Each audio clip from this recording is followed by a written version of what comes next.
We're ready for the start. They're off.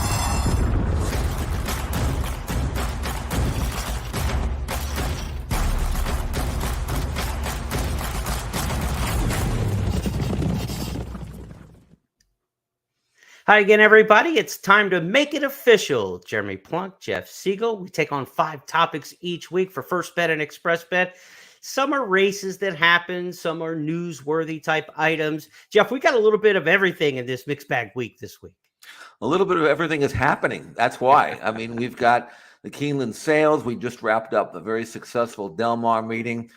Churchill is going to start the racing again. Got big racing at Woodbine. And we're getting very, very close now to leading up to the Breeders' Cup. It's closer than you think because most of these horses now, Jeremy, as you know, are either going to be trained up to the Breeders' Cup or going to have one more prep. So we're right on the edge here. And last week in Ireland, we saw some significant racing with the Breeders' Cup implications. So it's a busy time. Now, we don't start Santa Anita until the end of the month, but gearing up for that as well. All the horses have returned from Del Mar, so I'll be going out there and sneaking around trying to hear things and report them. So there's never a slow period in this sport. It's always something is happening for sure.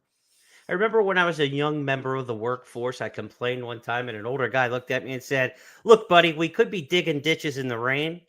This week, we're literally going to be digging ditches in this episode of the First Call podcast. So stay tuned for that as we hit the big board and take a look at our first of 5 topics this week. Got your horse right here. I don't know if his name is Paul Revere. Jeff, give us a little history on the headline. Well, I never saw it, but apparently that's from Guys and Dolls, a Broadway musical that I think dates back to the 40s. Not a big Broadway guy, although, yeah, I like a good play like anybody else, and a good musical. But we have a lot of Got Your Horse Right here talk going on at Keeneland right now, where they're holding their Keeneland sales. Yesterday, we saw a Half Brother to Justify by Curlin. This is him. Bring over $1 million brought by Far East Interests. We saw a Quality Road Colt that actually topped the first sale and bring $2.5 million. I'll get familiar with him because he's going to be out here with John Sadler. So when he comes in, I'll be watching him closely for sure. All in all, more than 4,100 horses were cataloged. Now, to put that in perspective, Jeremy, the full crop is only around 18 or 19,000. So we're almost 20% of the crop being sold right here at Keeneland through July 24th. There'll be very expensive horses. There will be a lot of buybacks. We've already had a number of withdrawals, people who've entered these horses in sales several months ago. Maybe they don't like what they're seeing. Maybe the horse their yearling didn't grow up like they did. Maybe he's, got issues that won't be forgiven by the discriminate buyers, like horses with back at the knees, or maybe they toe out or toe in, or they didn't grow, or they got a little bit of a tendon showing up or something like that. So they pull them out. So we've already lost, I guess, almost 500 for various reasons. But the ones that stick in and stay in, that are good looking, can bring money because that's what the buyers are there for at Keeneland, to find the next star or series of stars. And we also have pin hookers there too. Guys who will buy horses that they think they can get for a price, a decent price, wheel them back in the 2-year-old training sale, try to make money. So highly competitive. Too rich for my blood, I can tell you that. But it's interesting, and all the hustling that goes on in the next couple of weeks at Keeneland. Yeah, the sale go through the 13th of September, and we've got the situation now where we got groups, and then we got syndicates, and then we got groups of syndicates getting together to buy horses. West Point Thoroughbreds, the folks who were part of the Flightline team and having such a great year, but that potential and likely horse of the year, getting in on the big $2.5 million Quality Road Colt, and like you said, going to John Sadler. So it's kind of like a reinvestment of the Flightline success there, and that's what you do like to see. But we are seeing not a concentration of buyers, but a conglomeration of buyers. And they're really having a strong wallet to work with when you're talking about not only a syndicate team that you so well know with your years with Team Valor, but then you put a syndicate together with other groups and other major power players. And there's a chance to almost get any horse you want. No question. And when you used to be bidding against people who are now your partners, not only are you don't have to go as high sometimes, but you yourself aren't spending the whole freight, paying the Right. whole freight. So now your guy can say, well, you can go like extra million. What do I care? I'm only going to get 20% anyway. It's 20 cents in the dollar is all I'm spending. So yeah, I mean, I've noticed that as well. But because of that, the horses that really catch the eye, the ones that stand out, the number one draft pick, so to speak. Yeah. They bring money. They bring serious money. And the haves and the have-nots is a bigger gap. And this is why you see a lot of withdrawals. The Flightline had a half-brother in there by Curlin that was taken out. I don't know why. They're not going to tell you why, but I have a suspicion that if you have a half-brother to Flightline at this time of the year right now, and he was a perfect individual, you wouldn't be taking him out of the sale. So there are horses that are being withdrawn. Maybe they'll reappear in the next spring in the 2-year-old sale. So you can look at the results and kind of get a little bit of an idea, who the good ones are and who the ones that maybe have things that maybe the big boys just aren't going to be able to live with. Day 1 of the Keeneland sale was Monday. We record it's official every Tuesday, so day 2 is in progress. But the business numbers we can report, day 1 was up 44%. The top end buyers are really singing right now. Now, does that make for a healthy industry? The depth and, like you said, the full crop numbers and how deep the sale will go, and when we're we're into the second, the third, the fourth book, that kind of deal like that. For a big sale like this, will the money still be flowing? That's what we're going to find out. But right now, at the high end, as you can expect, the dollars are really singing. 48 of the 118 horses sold yesterday went for $500,000 or more. Yeah. That first book really, they brought the wallets for that one. Let's go back to the big board now for our second topic on It's Official this week. A rock and a hard place. We had a lot of stakes races to pick from last week, but perhaps no more impressive than Cave Rock in winning the Del Mar Futurity for the 2-year-olds. Running on later Skinner. They come to the top of the lane and having a meltdown in the white cap. And Cave Rock at the rail. These two battle it out. Cave Rock and Juan Hernandez finding more at the rail. And they go on having a meltdown. Can't quite stay with them. Skinner running on third. But Cave Rock, a very impressive winner of the Run Happy Del Mar Futurity. Cave Rock wins it easy. Having a meltdown was second. Skinner finished up third and Newgate was fourth. Well, trainer Bob Baffergan is back in a big way, Jeff. Suspension gone by the time the Del Mar meet started up, and he left the Del Mar meet kind of the way he's left Del Mar in the past. Rock and a hard place winning the Del Mar Futurity. Baffert's 16th win in this race all time. That probably in the annals of stakes history is probably hard to top at any racetrack anywhere in America for a trainer to win the same stakes that many times. It's amazing, and he's got so much ammunition. He didn't start any 2-year-olds until Del Mar, so he had to run multiple horses in multiple maiden races, and then go from there. Cave Rock, we had previewed him before and talked about him after his incredibly impressive maiden win, and he's by Arrogate, and Arrogate. Talking about the sales, he got off to a really slow start last year as a 2-year-old. There were a lot of them that just flat didn't run very well, and even though they brought some money, but now he's picking up. His second crop is much better. He's got one more crop. Of course, he died after just siring 3 crops. And if you like Arrogate, if you've been won over by him, you've got 56 chances to buy one in the Keeneland sale. At least that's how many I think were originally entered. I don't know if there were how many, if any, were withdrawn. But when you look at a horse like Cave Rock and you see how fast he is, and after he won his first start by 6 lengths with a 101 buyer number, which was like off the charts, he didn't quite make that. He was 98 here, but that's primarily, I think, because they slowed up late. Not that much, by the way, 7, 8, 124, but the interior fractions, if accurate, and who ever knows for sure, 21, 2, 43, and 3, and then he was still able to come our way and win by 5, having a meltdown. Another Baffert was second, and Skinner, who we liked last week as a possible underneath horse, it's 13-1. He finished third, but he was never really in the race. Right. But now Cave Rock has a chance, take Bob Baffert. I'd say he's the most accomplished 2-year-old in the country right now. Bought 210,000 as a weanling, 550 as a yearling last year. So you can you don't have to pay $1 million to get a good one. And obviously with Cave Rock, it looks like, and being by Arrogate, there's no reason why he shouldn't project around 2 turns. Yeah, my one concern with Cave Rock in the pedigree department, it doesn't involve Arrogate, it's the dam. She got off to a really fast start. She won her first 2 career starts, including stakes race, the Adirondack up at Saratoga, and then was done. She lost the last 8 races of her career.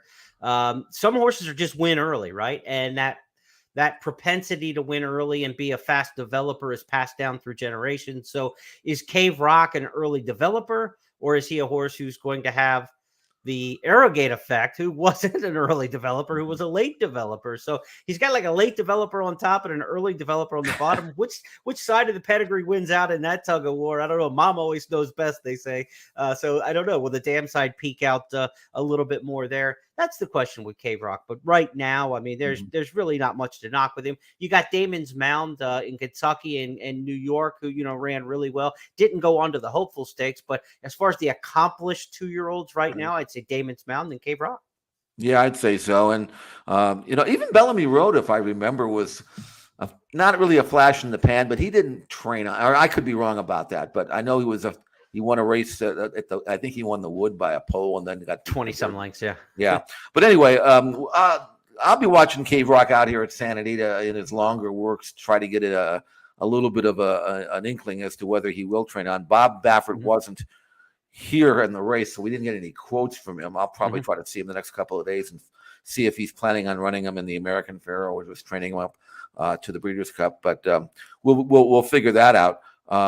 But again, it was a good, fast race, and the fact that he set the wicked fractions and was able to still have something left is promising. Going 7 furlongs, if you can win going 7 furlongs that way, probably you'll be able to get a middle distance. So, but a good group of 2-year-olds here at Del Mar in the Del Mar Futurity. Now, I wasn't quite as impressed with the debutante race, even though another Arrogate won. So there's always hope that the filly who won that race will be able to stretch out as well. But I don't think we're talking about the same level of abilities, comparatively speaking, between the Colts and the fillies out here at Del Mar. Let's go back to the Del Mar debutante. Let the fans see for themselves. And Tell Me No Lies reeling in the favorite. Tell Me No Lies getting involved late at the top of the lane, and Home Cooking leads it by 3 lengths. And Tell Me No Lies now comes to take her on with 1/8 of a mile to go. But Home Cooking is still breezing along on the lead. Now a late run from Tell Me No Lies.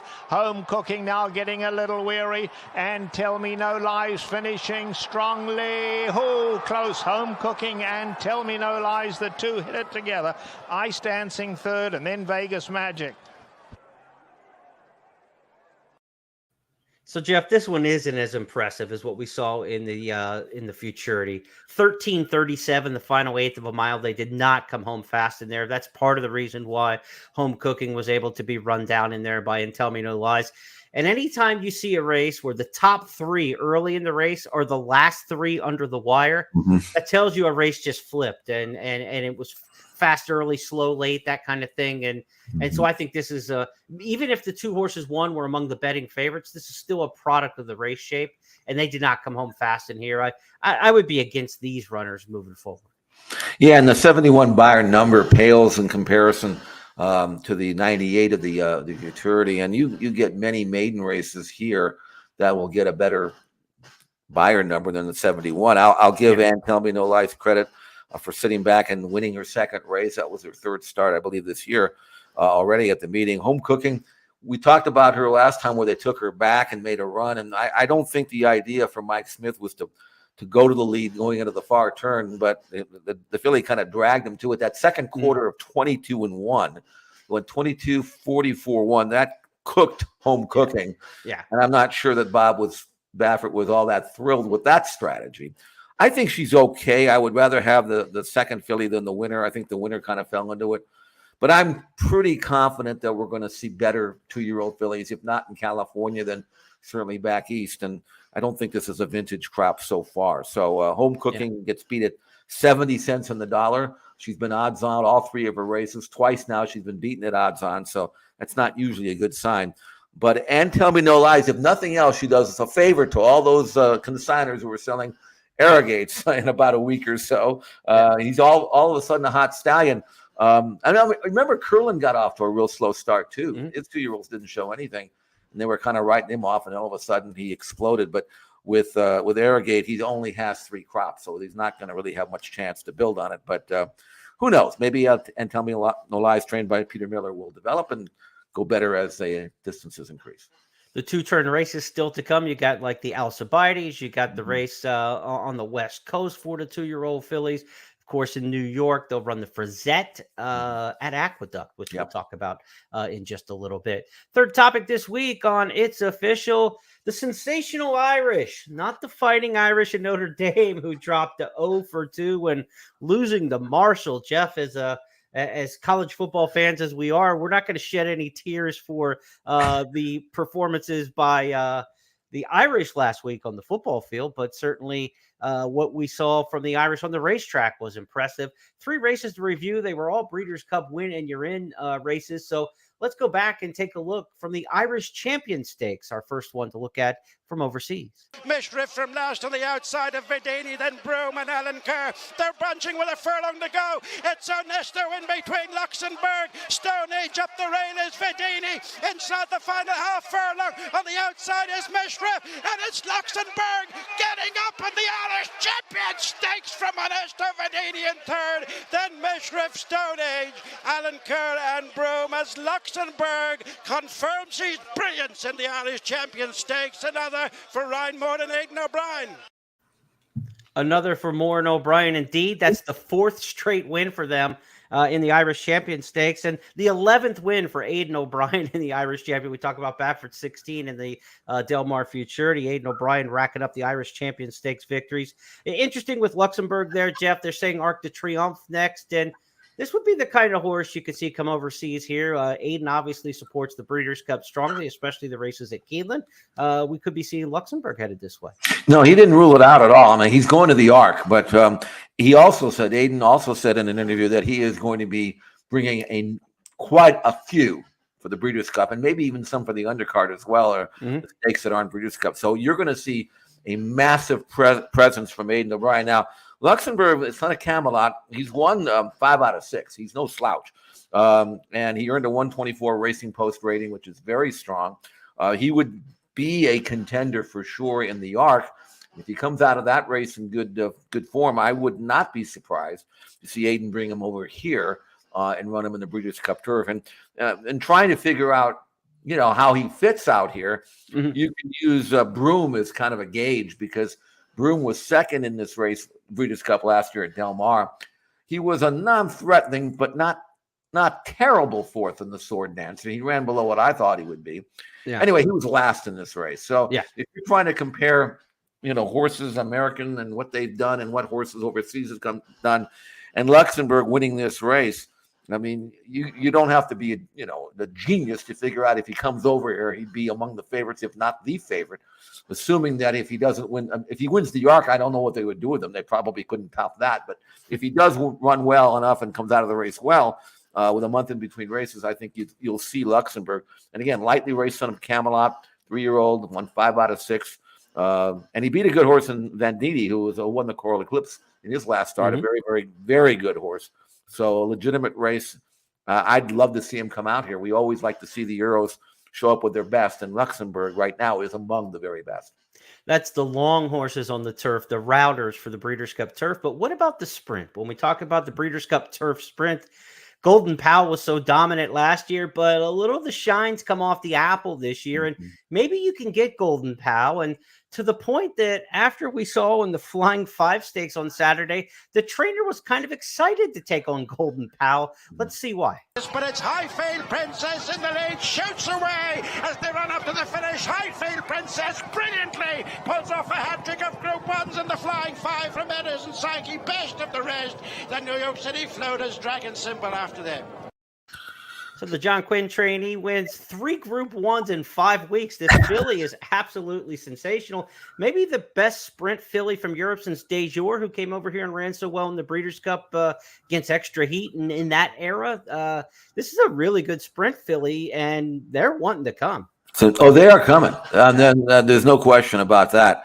John Quinn, the trainer, says we could go in the Prix de l'Abbé at Longchamp on Arc Day. He says, we're not doing that. We're going to train right up, take on Golden Pal and whoever else wants to show up.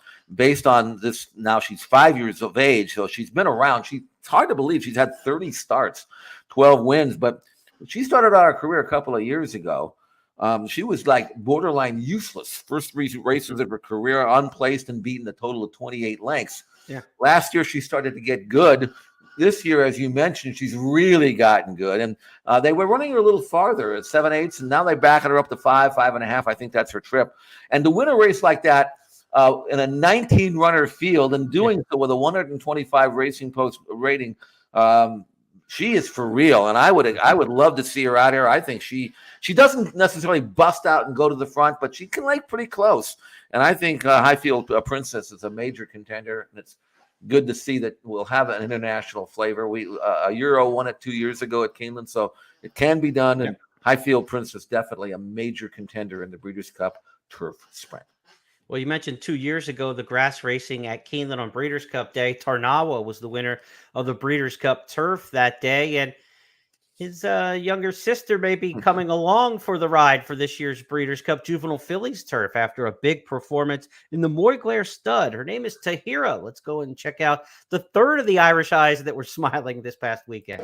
Poised on the outside is Tahira with the noseband, and Thornbrook as Meditate quickens with a furlong to go. Chased by market rival Tahira as they race inside the final furlong. It's Meditate with coming on the outside Tahira, and it's Tahira running down Meditate. This is stunning as Tahira makes it a perfect 2 out of 2. Pulls away from Meditate. Eternal Silence next. From a modest maiden win at Galway, Jeff, to taking down a big favorite in there, Tahira, she was picking them up. I love that turn of foot. Boy, I mean, the gallop out was the best part of that race. So she was just starting to get warmed up. Yeah. And, of course, as you mentioned, her sister, Tarnawa, won the Breeders' Cup, beat the Colts Breeders' Cup Turf at Keeneland a couple of years. Now, this filly is clearly going to be the champion in Ireland, and she's already a relatively short price, 4-1. Now, that's not relatively. That is short for the 1,000 guineas next spring in Ireland at the Curragh. And I don't know whether Dermot Weld will bring her over this year. He obviously has brought a lot of horses to the Breeders' Cup. And if she were to come here to finish out her season, obviously two turns would be new, but it shouldn't be an issue based on her pedigree. I mean, she'd come out here and she would. There's nobody in the States that would even come close to her based on what she did there. The winner, I mean, the horse that was second, Meditate, was like 1-5. Yeah. That's how impressive she was. And she ran a race that should have been good enough to win, other than with Tahiri in there. So I would love to see Dermot bring her over here. I don't know if that's in the plans or not. But, man, would she be a fun filly to watch Keeneland in the 2-year-old release, because she has a chance to be extraordinary, not only this year, but in seasons to come. Yeah. Easier trip to Kentucky than to California for a Breeders' Cup. They've had success in Kentucky with the family, same connections. That might give us a little bit more chance of seeing her in the Breeders' Cup than you might think most years with a 2-year-old filly like that. Let's go to our fourth topic on the big board. And if you live in the Big Apple and you play New York racing, things are about to get redundant, if you will, because the Belmont and Aqueduct meet opens on Thursday, and they're going to be running at the Big A Aqueduct between now and next spring until the Belmont Stakes is about ready to kick up its heels. And we've got a major construction problem going on at bucolic and beautiful Belmont Park. There you see the expansive infield there, the huge facility. They've built the hockey arena next door already, and some of the backyard has been taken away. Major construction problems are about to start, though, on the front side of Belmont Park now, grandstand and things like that, the track. So in order to accommodate all that over the next couple of years, Jeff, this is where I was talking about we're digging ditches this week on the show. This photo from the NYRA press office shows the tunnels that are being dug under the track right now so that equipment will be able to go to the infield. And because of the lack of space, if you've been around Belmont Park before, with the parkway right in front of the racetrack, the town right behind Floral Park and Elmont and with the arena next door, they need somewhere to go with all the construction equipment and the materials that they're going to take on all these projects. The infield's where it's going to be, but you can't get to the infield right now driving over the racetrack with all this equipment and running a race meet. So the reason that we're having the Belmont at Aqueduct meet is so that they can accommodate these type situations to get the trenches built, the tunnels. I'm read that it'll be 33 feet deep, 48 feet wide. You'll be able to drive trucks and construction vehicles and such under the racetrack to the infield. And then when it's all said and done, they're going to be able to have an infield situation where you can get to the infield at Belmont Park as well. Maybe we could see something like Derby and Preakness. But Jeff, for now, they head to Aqueduct for the racing beginning Thursday. So all those big Breeders' Cup preps that we're used to seeing at Belmont Park in the fall will be at Aqueduct now and all the way through the spring. A little more than 8 consecutive months of racing at the Big A. Yeah, the horse player they're gonna have to get used to Aqueduct, but at least they won't have to worry about different surfaces and different tracks. I don't know how long they can keep grass racing going. I've always loved grass racing at Aqueduct. It's kind of more like California, where you got the sharper turns and a relatively long stretch, but it's a good course to run over, and so we'll be enjoying that for as long as the weather holds. And then I love one-turn miles because the horses can settle. You don't have to worry too much about post position. They all kind of have a chance to get to where they want to be by the time they hit the far turn, which is a half mile already into the race. So I've always had good success, I think, anyway. I haven't played that often with Aqueduct, but I'm looking forward to it, at least for a while. Anyway, I might get tired of it by January, but who knows? But you pointed out the Belmont at Aqueduct meeting. We'll have all those big races at Aqueduct, and we will see how that shapes out. The one thing that I want to mention about the construction is it's going to be over a period of a number of years, but eventually they're going to probably put in a synthetic track there. They're going to also thinking about maybe doing something with the Belmont grandstand, which is basically outlived its usefulness. It was fine when they built it in the mid 60s when you had attendance in the 50s and 60s, and now you don't need it. So I'm not really sure what they're going to do with that, but it would be nice. It's like I go to the Rose Bowl to watch the football games, and that's a great stadium, but not when they have 30,000 people in it. And times have changed where you don't really need a stadium that holds 100,000 anymore. Maybe you do in Ann Arbor or Happy Valley or Wormwood, but out here in California, people, we don't need it.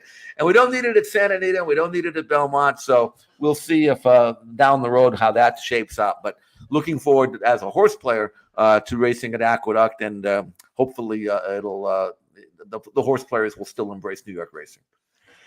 Typically, depending on the weather, but you're able to get, to that Thanksgiving weekend. I know Cigar Mile's into December now before they have to pull the plug on turf racing. But that's when there's a Belmont meet, and the amount of times they run on the turf at Aqueduct would obviously be less. So now that they're going to be running in September and October at Aqueduct leading into it, it'll be interesting to see how late in the year they can get with the course before it gets torn up and can't really rejuvenate itself as well later in the year as it would, say in spring racing. So be curious to see how far they can get. Can they get the Thanksgiving weekend with turf racing in New York?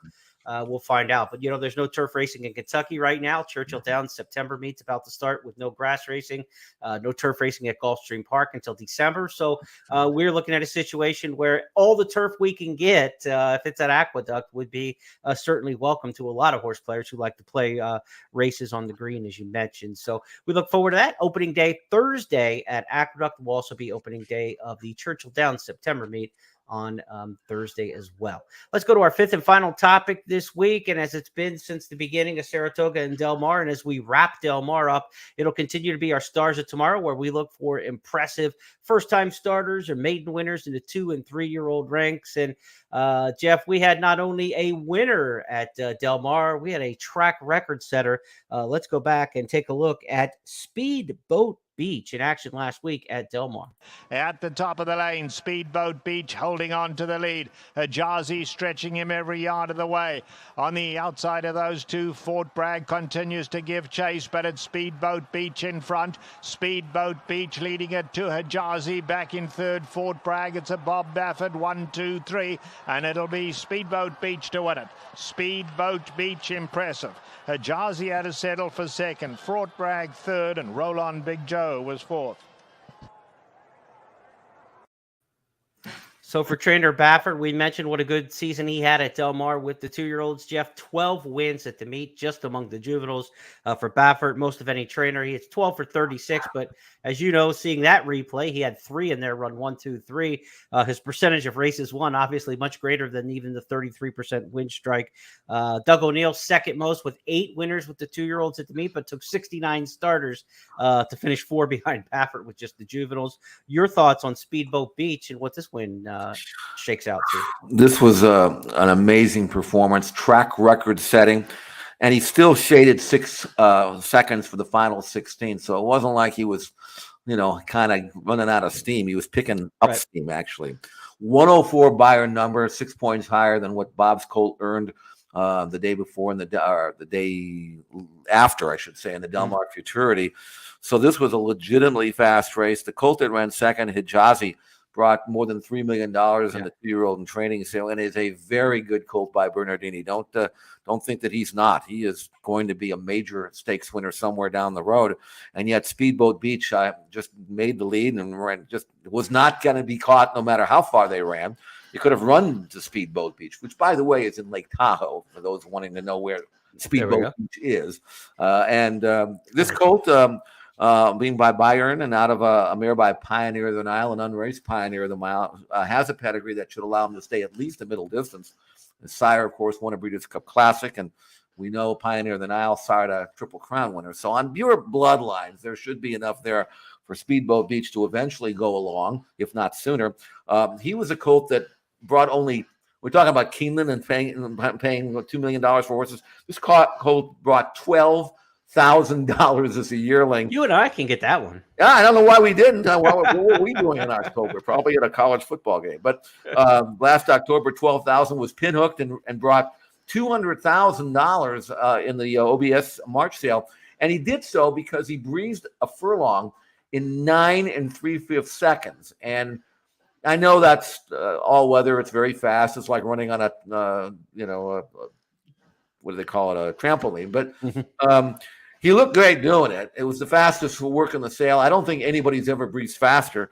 And because of that, he brought $200,000. Bob Baffert bought him, and he looked good. Horses breeze fast, and he is a good horse. And by the way, and watching him breeze before this race, he wasn't favored in the race. Hijazi was his stablemate, but I thought he was as good as any. He breezed as well as any 2-year-old I've seen at Del Mar all year. So it wasn't surprising to me. In fact, I gave him out as the best bet that day. But it wasn't surprising to me that he won. A little bit surprising that he set the track record. But now we got to find out how far he can run, because at this stage of the game, he is, on pure numbers, the fastest 2-year-old in America. And we'll see how that plays out. Now, typically we have a bonus topic. I wasn't going to have a bonus topic this week on It's Official. I simply didn't come up with one. But this is the beauty of live podcasting, Jeff. You mentioned Lake Tahoe as Speedboat Beach being in Lake Tahoe. And the first thing that came to my mind was a distraughtful young gent walking around Disney World back in my childhood. There was a large man wearing a Lake Tahoe t-shirt that I recognized. And I said, I'm pretty sure this is Robert Parrish, center for the Boston Celtics. There aren't too many guys who are 7'1". He had sunglasses on, like we weren't going to recognize that it was Robert Parrish at 7'1". But he had this faded, crackly Lake Tahoe t-shirt on. You know the kind that had been in the wash machine like 8,000 times, so they're barely still sticking on the shirt. My brother and I walked up to him and said, Mr. Parrish, can we have your autograph? And he said, no, I'm with my family. To which I looked at him and said, that's all right. I like Kareem better. So, do you have any brushes with mean people who would not give you an autograph at any Well, point it's in life? not really. But I do remember in 1960, okay, I was 9 years old. There was a basketball league called the American Basketball League. It was Abe Sapper's team. Mhm. And we used to play, they used to play their games. It didn't last like a season or so. In fact, it contained a lot of players who couldn't get into the NBA because they apparently were accused and convicted of fixing games at college. Okay. Guys Yeah. like Bill Spivey for the Kentucky Wildcats in the early 50s. Mhm. So I'm going to the game because it cost $1 to get in the game. My dad could afford $1. So we used to go to the game. It was Olympic Auditorium. And Connie Hawkins was playing. He couldn't play in the NBA because he'd been banned from Iowa.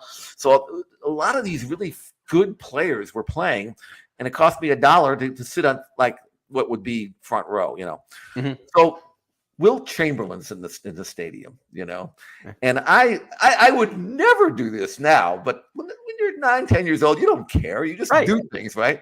So he's sitting there, his legs are all over, and in 1960, Wilt Chamberlain was about as famous as you could get. And I walked to him and I said, Mr. Chamberlain, can I have your autograph? And he said, not right now, but you can come back at halftime. Yeah. So naturally, I said, okay. I came back at halftime, and he gave it to me. Well, there you go then. So it was kind of like I don't know how I was so brave as a 9-year-old to go up and ask Wilt Chamberlain in the crowd for an autograph. He turned me down, told me to come back, and I came back, and I got the autograph. So that's similar to you. But the they're moral both of the big time story is centers. Wilt Chamberlain's a nicer guy than the Chief Robert Parrish. Apparently he that's what we're was. taking away from this. Yeah, I guess. I've never been turned down for an autograph, but on the other hand, I think I've asked for 3 in my whole life and none since I was 11. So Right. I'm not sure whether I could have the guts to do that anymore. That's just not me. But I didn't know what I was when I was 9. Let's review our topics this week on It's Official. We got your horse right here, the Keeneland Sale. We talked about some of the sales toppers and the business that was brisk on day one. The rock in a hard place was Cave Rock with an impressive performance in the Del Mar Futurity, the 16th win in the Futurity for trainer Bob Baffert. The sensational Irish, not the Notre Dame Irish, and not the graphics operator. Poor spelling on sensational. I'm going to call a technical foul on the graphics guy there, for that. But the performances were no misspellings for sure, with Luxembourg impressing in the turf division. Highland Princess really sharp in the sprint division for the turfers, and Tahira in the juvenile fillies turf looked fantastic as the sister to Tarnawa. So big performances in Ireland last week, the Fighting Irish notwithstanding.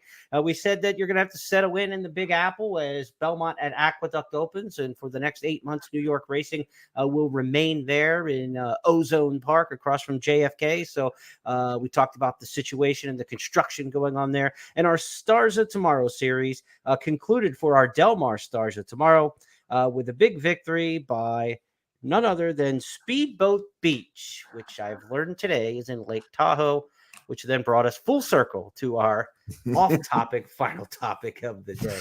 That's going to wrap up this edition of It's Official. Those 5 topics are now official because Jeff Siegel said so, and I confirmed it with proper punctuation at the end of it. We'll be back next week with 5 more topics on the show. But between now and then, Jeff's got to get studying because we've got our Friday podcast coming up as we handicap on First Call each week. 8 stakes races. Jeff, big weekend with the Woodbine Mile to get to work on.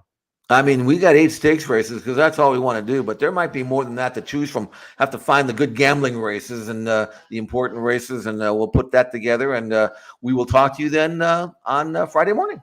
All right. On behalf of everybody with First Technologies and Jeff Siegel, I'm Jeremy Plonk. Good luck at the races, and we'll see you Friday.